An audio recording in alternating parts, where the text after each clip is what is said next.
Dando sequência à nossa live da maternidade animal, eu gostaria de convidar agora, além de tudo agradecer a presença, e convidar a Lilian Rampin, especialista em onça pintada, para falar desse grupo emblemático para vocês. Obrigado, Lilian. Agora é com você.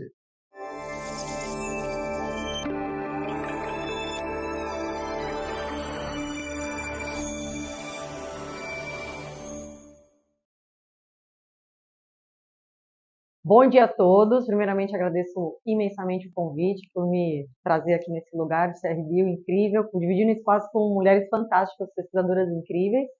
E hoje o tema é a onça pintada aqui, né? Esse meu bloquinho é com a onça pintada. Pouquíssimas informações sabem a respeito da onça pintada, porque a gente está falando de um bicho super elusivo, é caro estudar onça pintada, porque os territórios dela são super, super compridos e longos. E todos os resultados que eu trago aqui hoje, que são algumas histórias reais, elas são possíveis através da ONG que eu trabalho. Então, eu sou bióloga, minha formação é de ciências biológicas. Eu passei um bom tempo da minha carreira, especialmente o tempo inicial em cativeiro, trabalhei em CRAS, em zoológico. E hoje em dia eu venho trabalhando há 12 anos, há quase 12 anos, no Safari, que é uma ONG que atua aqui no Pantanal e em outros biomas, com onça pintada e com outras espécies também. E há quase 13 anos a gente atua na Caimã. Antes de eu trazer a onça pintada, eu preciso explicar como é que eu consegui todos esses resultados que eu vou mostrar para vocês hoje. E com muito trabalho do On Safari por 13 anos, a gente dividiu essa organização em 6 grandes pilares, tá? Como vocês podem ver na tela, ecoturismo, ciência, educação, reintrodução, melhorias sociais e florestas. Cada braço desse, cada pilar desse tem um papel super importante. E a gente tem essas linhas de atuação. Hoje o que eu vou mostrar só foi possível graças a essa conjunção de fatores. Lá na Caimã, que é onde nós trabalhamos inicialmente, a gente pratica um chamado habituação, um processo muito comum na África do Sul, que foi trazido para o Brasil há bastante tempo, né? Pelo On Safari a gente trouxe aí há 13 anos, onde a ideia da habituação é valorar a onça pintada muito mais viva do que morta. E isso por quê? Gente, a onça é um animal carnívoro, topo de cadeia, ela pode comer basicamente tudo que couber na boca dela, desde um tatu-peba pequenininho até uma anta, que é um tanque de guerra da natureza. O problema é que o gado foi inserido aqui no Pantanal há muitos anos, e isso não é problema, isso é muito bom. O problema na cadeia é que a onça entende que o gado é alimento também, então ela gera prejuízos. Onde é que entra um safari nisso tudo? Um safari entra mostrando que através do ecoturismo, a onça pode ser sim tendo sido avaliada muito mais viva do que morta. Eu sou bióloga, eu sempre vou achar que a onça é super valiosa por N razões, mas a gente tem que falar de economia também. Por que eu falei isso tudo, galera? Porque para a gente poder colocar uma graxa nessa engrenagem do ecoturismo, a gente precisou praticar a tal habituação. O que é a habituação? A habituação ela é feita da seguinte forma. Ela é uma relação 100% neutra, onde os pesquisadores, dia após dia, tentam encontrar as onças pintadas, lembrando que elas são rainhas e reis da camuflagem, a onça pintada se esconde muito bem na natureza, mas dia após dia os pesquisadores iam procurar, né, de encontro a esses felinos. E quando a gente encontrava, lá 12, 13 anos atrás, a gente praticava essa habituação, que é o quê? Essa relação neutra. Encontrou com a onça, desliga o carro e fica esperando para ver o que ela vai fazer, certo? Inicialmente o animal vai correr, o animal vai ficar assustado, ele não está acostumado com a nossa presença, mas com o passar do tempo e com a frequência desses encontros, ela passa a ficar habituada e ela passa a confiar no nosso veículo. Essa rotina que eu estou contando para vocês, eu fiz com outros pesquisadores há 12 anos atrás. E aos pouquinhos, a gente foi convencendo a onça pintada de que aquele nosso veículo não era do mal, era uma relação neutra. Bom, com o passar dos anos, a gente começou a ver que a habituação foi passada de geração para geração. E é aqui que eu trago esse exemplo bonitinho que vocês estão vendo na foto. Nessa foto a gente tem uma mãe, onça pintada, que é a Fera, e ela tem essa cotoquita, essa bolinha de pelos, que é a Suri, entre suas pernas. A Turi ela foi crescendo, e vamos falar um pouquinho de ecologia agora, né? A onça pintada, quando ela emprenha, ela passa mais ou menos 3 meses grávida, né? Esse tempo ele varia de 90 meses de 90 dias até uns 110, 115 dias. Pensem num gato, é o mesmo tempo da gestação de um gato, é super rápido. Quando ela está no estágio final de gestação, ela busca uma toca, ela busca um abrigo, eu vou falar para vocês um pouquinho mais para frente, mas ela busca esse seu abrigo. Quando ela encontra esse abrigo e tem aí a sua cria, ela só vai começar a caminhar com esse filhote com 3 meses de idade, que é o que vocês estão vendo aí. Essa imagem da Turi, aos 3 meses de idade, são as primeiras aventuras que ela passa fora da toca.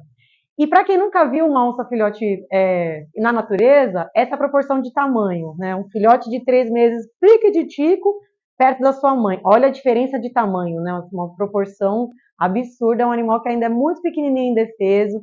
Nessa idade eles são pura orelha, são super coelhinhos, assim, é uma mega orelha, com um corpinho pequeno. E aos pouquinhos ela vai se aventurando com a mãe.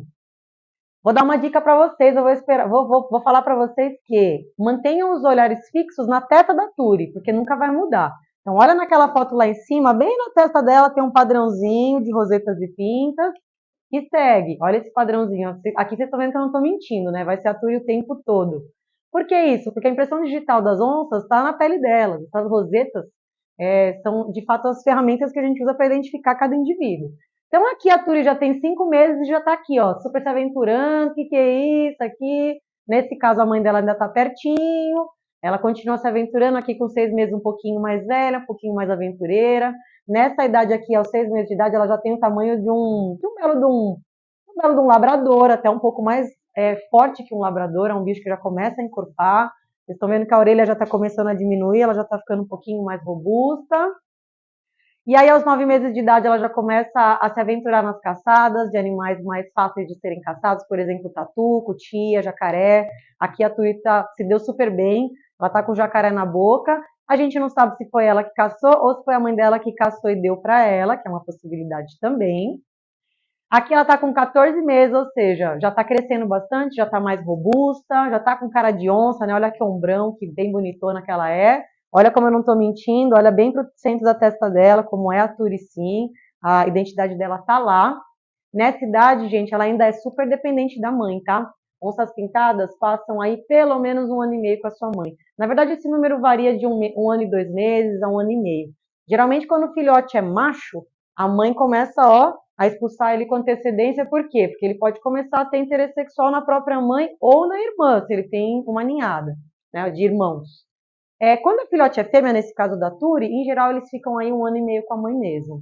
E aí olha que bonitona que ela ficou, olha o ciclo de vida dela, que linda. Aqui a gente já tá falando de uma onça adulta, no auge dos seus 2 anos de idade, rosetas super bem definidas, robusta, e nesse momento ela já está completamente por conta própria, procurando presas por sua conta, sozinha. E tem um evento muito bonito que acontece na vida das onças, que não é incomum, que é a mãe dá uma fatia do seu próprio território para sua filha. Isso é muito bonito, a gente vê bastante. Como a gente usa rádios escolares na Caimã, a gente consegue ver esse ato bonito mesmo de doação de terra. Então, aqui eu sei que é seguro, eu já garanti, fica com você essa fatia, que eu procuro uma extensão de território para mim. Isso acontece bastante entre as onças das mais mãezudas que a gente tem lá. Então, beleza, o que a gente aprendeu até agora, né? Que a gestação é de 3 meses, que ela fica na toca, né? Uma fêmea adulta fica na toca por 3 meses também, cuidando do seu filhote, e que depois que esse filhote completa 1 ano e meio, 2 anos, ela já está por conta própria. Aos 2 anos de idade, a fêmea já está madura sexualmente. E é muito legal porque pouco se sabe sobre reprodução de onça em vida livre, né? Porque é muito difícil ter esses bichos, é muito caro e tudo mais. Mas como esses animais são habituados, como a Turi é habituada, a mãe dela é habituada, eles permitem que nossa equipe e todos os hóspedes que visitem a Caimã façam parte da vida deles. Eles permitem que a gente encontre e que a gente participe desses momentos de onça que elas têm. Então agora vamos falar de intimidade, né? Tira as crianças da sala, que vai ter intimidade aqui a partir desse momento, porque para eu falar do comportamento materno, eu tenho que falar do reprodutivo. Então a gente tem que sim cobrir cortes e cópulas. Então aqui a gente tem a Juju em plena maturidade sexual e muito, muito receptiva. Lembrando que a fêmea da onça pintada, ela passa pelo proestro e depois ela vai pro estro. No proestro, ela tá super, super zero tolerante com macho. Ela não quer nem saber de macho, que é a hora que ela tá formando o folículo, que tá liberando o folículo lá no ovário. E aí, aqui no estro, ela já tem essa postura que vocês podem ver no vídeo, né? Essa lordose aí no finalzinho da coluna dela já tá encurvadinho, a cauda dela está encurvada, a vagina está exposta e ela já está aqui na seduzença com o macho que está chegando pertinho dela. Isso é super comum durante o ciclo reprodutivo. Depois acontece a monta, onde essas onças pintadas elas podem ter mais de 20 cópulas por dia. Aí vocês devem estar pensando, como é que pode 20 cópulas? É muita cópula. É mesmo, mas não caiam no conto do vigário e achem que ela vai emprenhar as 20 vezes. Não é assim, tá, gente? O buraco é um pouco mais embaixo. Eles copulam, nem sempre o macho penetra, nem sempre o macho ejacula, nem sempre a fêmea está receptiva, enfim. São muitas tentativas para, de fato, algumas de fato acontecerem a fecundação. Antigamente achava-se que as fêmeas, diferente de nós mulheres, que ovulamos uma vez por mês, as fêmeas de onças pintadas, elas precisam de um estímulo mecânico, que é esse estímulo aqui, ó, que está mostrando na tela. Mordidas no pescoço, fica a dica para os casais apaixonados, aí mordida no pescoço. Essa mordida no pescoço, essa questão mecânica, faz com que a fêmea ovule. Isso era sabido desde muitos anos. Recentemente, pesquisadores descobriram que aspectos sensoriais também estimulam a fêmea a ovular. O que são esses aspectos sensoriais? Visão de um macho, então nossa, que bonitão, ela pode ovular. Cheiro também acontece, né? Odor, cheiro de macho, ela pode ovular. E audição também, onças pintadas conversam entre si, elas vocalizam, né? Elas esturram e elas têm um super repertório de vocalizações. Então, nessas conversas, elas também podem sim ovular, isso foi descoberto super recentemente. Beleza? Aconteceu a monta lá, aconteceu as mordidas no pescoço, e aí, seguindo o padrão da corte e cópula, as fêmeas, em geral, elas têm esse comportamento de rolamento. Então, assim que a cópula finaliza, o macho vocaliza, e as fêmeas rolam bem bonitinha. Parece realmente uma gata manhosa, assim. Quem tem gato, quem já viu gato, é igualzinho. Rola para lá, rola para cá. E o macho sendo macho, o que ele está fazendo lá naquela foto? Olha onde está a cauda dele. Super ereta, né? Então, quando ele ergue essa cauda dessa forma, ele expõe o pênis e faz o quê? Urina. É a demarcação de território dele. Então, é a forma de ele dizer para todo mundo que ele está lá e ele está namorando com aquela menina naquele momento. Se alguém quiser arrumar briga, que arrume, mas ele está dando todos os sinais para ficarem longe. Beleza? Então, no geral, é assim que rola corte e cópula de onça pintada. Às vezes acontecem umas coisas engraçadas no campo, né? Como a gente fica muito em campo, a gente vê uns resultados muito loucos. Por exemplo, nessa foto que vocês estão vendo, com essa explicação que eu acabei de dar, o que instantaneamente os cérebros de vocês vão associar? A fêmea está lá querendo praticar a monta no macho. Desculpa, o macho está lá querendo praticar a cópula, né, a corte, na fêmea que está receptiva embaixo. Mas na verdade não, gente. Olha só essa próxima foto. Quem que tem testículo nessa foto? Não é quem está em cima exercendo a monta, mas sim quem está embaixo. Então essa daqui é a gatuna, jogando todo o charme dela para cima do magrão. Quem nunca, né, galera? Quem que nunca partiu para cima? Não precisa ser uma iniciativa que tem que vir dos machos. Às vezes fêmeas têm sim essa iniciativa e não é diferente com onça. O magrão não gostou nada desse comportamento, acho que ele se sentiu até levemente ofendido, mas ele caiu no charme dela e pouco tempo depois ele estava lá no processo de monta, copulando com ela na frente de todo mundo, todos os hóspedes que puderam tirar fotos e registrar esse momento. Inclusive, essa foto é de um hóspede, essa sequência inteira é de um hóspede que foi sortudo e conseguiu registrar esses momentos que não são fáceis de ver, beleza? Ok. A fêmea passou por todo esse período e ela emprenhou. Tá lá prenhe, 3 meses desenvolvendo. No terceiro mês ela já tá ali naquela busca por o que a gente chama de toca. Eu coloquei aspas em toca, gente, porque eu não sei nem se esse termo é o adequado. Eu diria, talvez, que abrigo é o termo adequado, porque a gente não tem a constatação de formação de buraco, nem nada. E a toca, gente, se vocês me perguntarem aonde é a toca de uma onça pintada, eu vou dizer para vocês que é aonde ela bem entender, é onde ela quiser, aonde ela escolher. Ao longo desses 13 anos de onça safari, a gente já conseguiu essa conquista de poder constatar algumas tocas.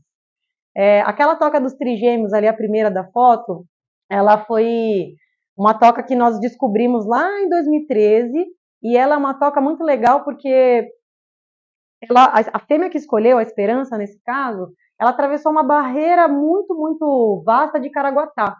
Caraguatá é uma bromelácea, uma folha super espinhosa, que pensa numa coroa de abacaxi, é tipo coroa de abacaxi várias, assim, bem altas. Então ela atravessou toda essa coroa de Caraguatá muito ninja, e lá ela teve os filhotes nessa arena. Então quando a gente constatou essa toca, a gente viu que de fato era uma arena, toda limpinha, com areia, com terra, um ambiente muito de difícil acesso para poder encontrar com esses filhotes. Nossa, Lili, mas por que ela se esforçou tanto em gerar essa cria dela nesse local específico? Acho que é óbvio, né, galera? Olha o tamaninho dessas criaturinhas. Essas criaturinhas têm esse tamanho aqui. Eu sou muito piquititicos, super vulneráveis, super indefesos. E claramente essa mãe se preocupou em colocá-los num lugar onde outros machos ou outras fêmeas ficassem longe. Lembrando que infanticídio é uma coisa, tá? Eu já vou chegar lá. Então, legal. Quando a gente descobre essa toca em 2013, a gente fala, legal, vamos publicar e soltar para todo mundo ouvir que a toca de onça pintada é sob essas condições. Até que a filha dela mais velha, a Natureza, esconde o seu próprio filhote numa antiga toca de Tatuapeba. Olha que loucura. Daí a gente já falou, epa, não é o mesmo padrão, é um padrão diferente. Tudo bem, vamos acompanhar esse filhote. O filhote sobreviveu, tudo lindo, maravilhoso, ou seja, teve sucesso lá também. Depois de um tempo, a gente achou uma outra toca, que foi em pleno capinzal. Pensem num cenário com capim super alto, batendo aqui quase que no meu peito, seco. E essa mãe, que é a ferinha, ela escolheu fazer túneis de acesso para um local onde a gente encontrou esses dois filhotinhos, em meio ao capinzal. Então, de novo, acho que é por isso que o nome toca não é adequado e por isso que não tem regra para onça pintada. Ela escolhe ter a sua cria aonde ela bem entender. Isso ficou muito claro para a gente ao longo dos anos. Fazer incursão em toca não é brincadeira, viu, gente? É um troço que tem que ser feito com muito, muito, muito respeito. A gente não pode tocar nos filhotes, porque a mãe pode rejeitar. A gente faz com toda a segurança do mundo. E, em geral, colocamos câmera trap, a câmera trap que faz o trabalho para a gente, de registrar tudo. E até hoje, a gente já teve ciência de mais ou menos, aproximadamente, umas 7 tocas. Todas diferentes umas das outras, todas com diferentes critérios de escolha que essas fêmeas tiveram para criar os seus filhotes. Beleza, já descobrimos bastante coisa aqui nesse tempinho, e agora eu vou falar um negócio que foi um choque para mim quando eu estava em campo, que foi ver essas cópulas durante gestação ou durante a maternidade. Então, quando eu entrei na faculdade, quando eu comecei a trabalhar no safari, eu achava que onças só copulavam com fins reprodutivos. Então, vou lá, estou fértil, copularei, gerarei descendentes. Na minha opinião, era assim que funcionava. Mas olha bem para essa foto, gente. A onça da esquerda que está deitada, olha o tamanho desse barrigão. Então, essa Natureza, ela estava já em estágio final de gestação, quase parindo, e aí esse machão, que é o Monteiro, descobre ela e fala, opa, sua bonitona, começa assim um jogo de sedução que não é incomum. A Natureza ficou de olho nele, ele começou o displayzinho dele lá, porque, de novo, é igual gato, eles fazem diversos displays, e aí em poucos minutos, como é que a gente explica isso? Aí ela lá no estágio final de gestação, copulando com macho. Então, sim, existem algumas hipóteses que a ciência trata, né, com relação a essa escolha que ela faz de copular com macho. Uma das escolhas, daquelas mais previsíveis, digamos assim, é para evitar infanticídio. Não sabe-se que machos adultos matam filhotes. É sabido, eu já vou falar no slide já já. Então, o que a onça faz estrategicamente? Eu vou copular com o máximo de machos que eu puder, mesmo gestante, porque quando eles encontrarem com o filhote, todo mundo vai achar que é dele. Então o Magrão vai achar que é dele, o Monteiro vai achar que é dele, o Sombra vai achar que é dele, e dessa forma ela amplia o índice de sobrevivência da cria dela. Essa é uma hipótese que a ciência trabalha, mas, gente, eu não falo um 6. Eu não sei se ela sente prazer, eu não sei se ela gosta de ter a segurança de um macho por perto, um macho forte, e usa a cópula como moeda de troca. Então, assim, eu acho que a beleza dessa ciência é que ela não é exata, né? É uma ciência muito plástica, muito dinâmica, onde a gente se baseia puramente em achômetros.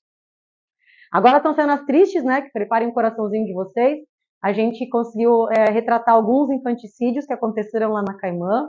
E, de novo, hipóteses para o infanticídio. Ninguém aqui fala um 6, ninguém sabe por que um macho mata um filhote. Mas as hipóteses mais fortes são as seguintes.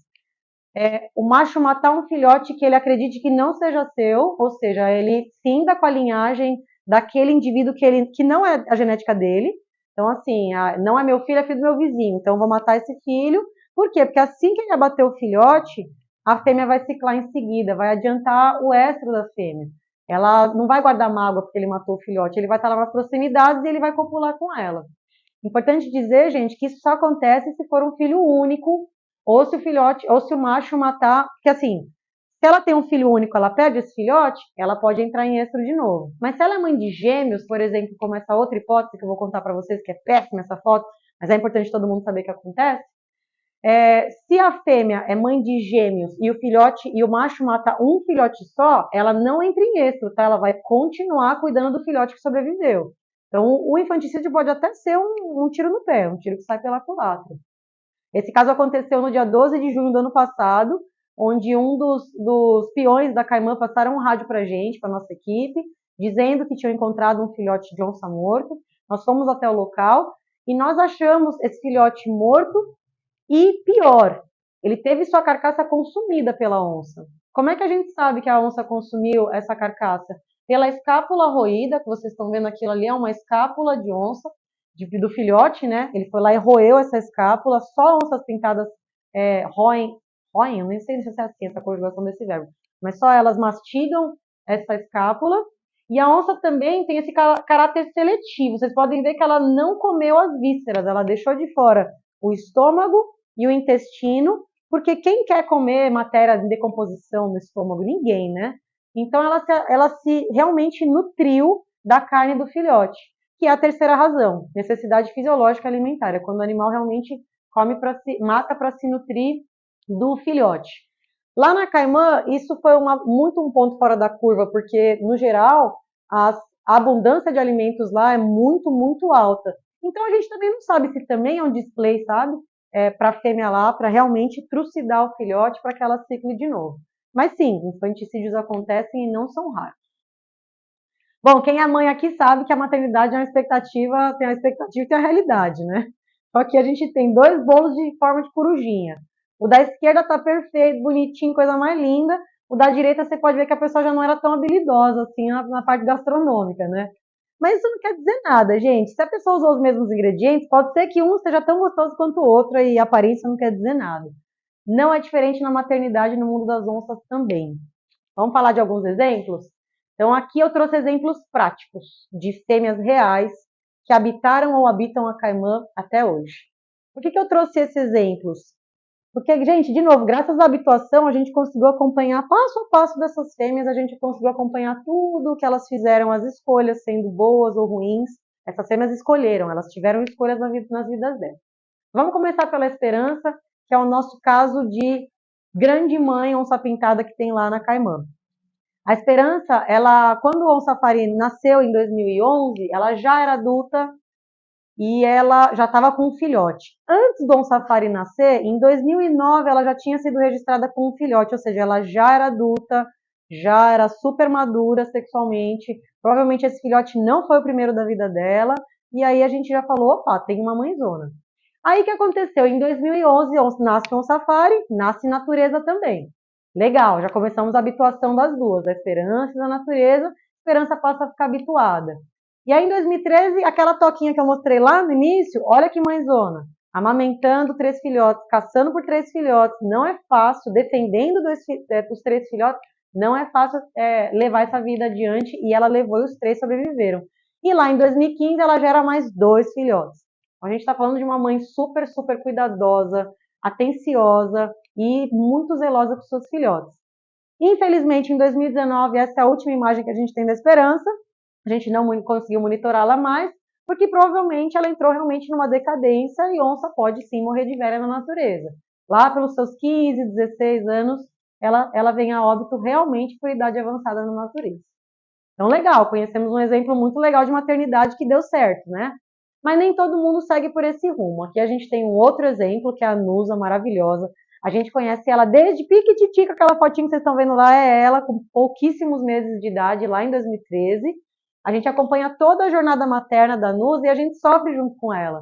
Porque ela é uma fêmea que é vista com frequência, com esse shape. Ou seja, sempre pelancuda, sempre lactando, sempre gestando.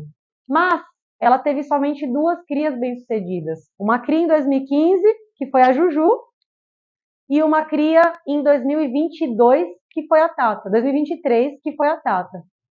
Gente, nós falando de uma onça de 11 anos que só teve sucesso com 2 crias, comparado à Esperança, já não foi tão bem sucedida, certo? Certo também. E agora, em último caso, para finalizar, a gente vai falar da Ferinha, que foi um outro exemplo. Lá em 2021, ela foi registrada em março com esse filhotinho aqui. Mãezona cuidando bem, dando show. Legal. Mas aí parou. Paramos de ver eles, a gente começou a vê-la sozinha o tempo todo. Sempre sozinha, sempre sozinha, sempre sozinha. Ou seja, houve uma perda desse filhote por alguma razão. Aí em 2021 ainda, mas no mês de setembro, uma das nossas câmeras traps flagram ela carregando um filhotinho recém-nascido, pique-titico. Isso que vocês estão vendo na boca é um bebê. Legal, Ferinha teve filhote de novo, que bacana, vamos acompanhar. E aí a gente começa a acompanhar de perto o cuidado parental incrível de mãe e filhote, Ferinha sendo uma mãezona, essa Leventina, que é a filha dela, a Leventina super carinhosa, e ela também, e a gente começa a acompanhar o crescimento, o desenvolvimento da Leventina e o acompanhamento da Ferinha sendo mãe. Lá em abril de 22 a gente já vê que ela está mais grandinha, legal. Em maio de 22 ela já está se juntando nas caçadas com a mãe. Esse aqui é um lobinho que a mãe dela abateu e ela carregou para comer. Tava indo tudo bem nessa maternidade. A Leventina estava com 7 meses de idade. Aos 7 meses de idade da Leventina, a gente começa a ver Ferinha sozinha de novo. E a gente, cara, não é possível que ela perdeu mais um filhote. Puxa vida, perdeu mais um filhote, a gente já estava desenganado. Mas aí a gente encontra com Leventina em junho, magérrima, assim, pele e osso, vazia, com muita fome, claramente desnutrida. E aí entra aquela ética de devemos fazer alguma coisa, não devemos fazer alguma coisa, o que a gente faz, o que a gente não faz. Mas, volta a falar, trabalhamos em vida livre, onde a gente não pode interferir nas condições. Então a gente não fez nada, a gente só acompanhou muito de perto a Leventina e a gente começou a ver que essa danadinha criou uma estratégia. E, gente, ela deveria ficar com a mãe dela por 1 ano e meio. Ela tinha 6 meses de idade, ou seja, ela tinha 1 ano ainda com a mãe. Mas ela começou a virar um animal carniceiro. Ela encontrava carcaças decompostas horrorosas, chechelentas, que as onças nem queriam mais, e ela ia lá comer. Vocês não estão vendo bem nessa foto, mas ela está lambendo a carne que estava presa ao osso. A onça tem uma língua muito áspera e ela está lá tentando tirar todo pedacinho de carne podre do osso. E aí a gente começa a ver que ela fica em carcaça o tempo todo, aí ela começa a conquistar outras fêmeas e outros machos para poder conseguir comida, até que ela começou a conseguir comida por si só. Olha que lindinha, ela que caçou essa serpente, por conta própria, sem ajuda de ninguém, ela começou a ganhar peso, a equipe cada vez mais feliz, ao exemplo esdrúxulo, onde a gente viu ela em pleno fevereiro de 23, batendo na Súria, que é uma onça com quase o dobro do tamanho dela. Olha que baixinha, encrenqueira, né? Então essa é a beleza da maternidade, galera. Olha o que é da Leventina hoje, né? Essa foto aqui vai fazer 1 ano agora. Ela já completamente bem nutrida, saudável por si só. A gente queria muito ver como é que vai ser a maternidade da Leventina, só que ela ampliou seus territórios também. Então, tem essa, né? Além de ser uma ciência exata e ser super difícil de estudar, eu fiz questão de trazer exemplos reais para a gente se questionar no que é sucesso, né? O que é considerado sucesso na maternidade. E aí, para finalizar, eu trouxe essa árvore genealógica da esperança. Enquanto estava rolando a palestra da Ana Carla, eu recebi uma mensagem dizendo que acabaram de visualizar outros gêmeos netos da esperança, ou seja, já não cabe mais fotinhos de onças aí. E essa é a beleza da habituação, né? Quando você tem uma fêmea habituada e que confia no seu trabalho, você consegue acompanhar de pertinho toda a vida dela, toda a vida dela. Mas eu também deixo uma pergunta para vocês. A Esperança, ela viveu na Caimã sob determinadas condições, sob determinada temperatura, condições ambientais, cheia, seca, demanda de parceiro sexual, demanda de recurso hídrico, demanda de machos, e tudo isso vem mudando ao longo do processo. Então eu diria para vocês, acho que eu vou fechar aqui dizendo que não é nem justo a gente comparar uma esperança da vida com uma nusa da vida com uma ferinha da vida. Eu acho que a mensagem final que fica é: a maternidade é plástica, cada uma delas dá o seu melhor do seu jeitinho e nem todas vão ter esse ciclo, essa árvore genealógica maravilhosa como a Esperança teve. Muito obrigada pelo espaço, pessoal. Obrigada.